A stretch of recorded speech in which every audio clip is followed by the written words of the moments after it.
Hi everyone, welcome to my garden. So today I'll show you all how to save okra seeds for next year. So this is my gongura plant. Let me go to the okra. So we are approaching winter, so thought of saving some seeds for next year. Okay, I found my okra plant.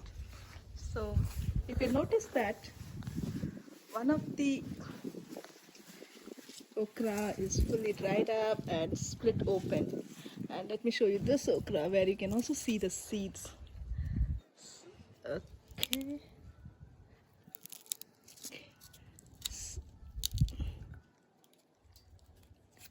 Okay, so this is one of the variety of okra I have, and let me take you to the Indian variety of okra.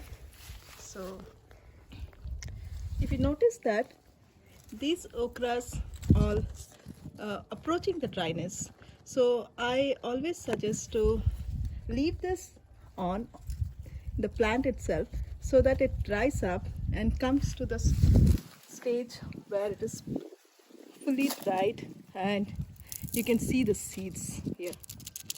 You see the seeds? Okay, so I have one of the okra picked up for you all, and all that you need to do is just open this. Okay, and okay, these are the seeds.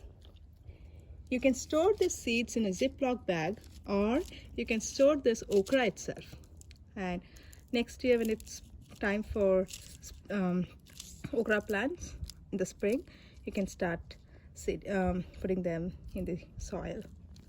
So I again repeat, please leave the okra in the plant itself so that it dries and you get a nice mature seeds. So this is how you save your okra seeds. Thank you.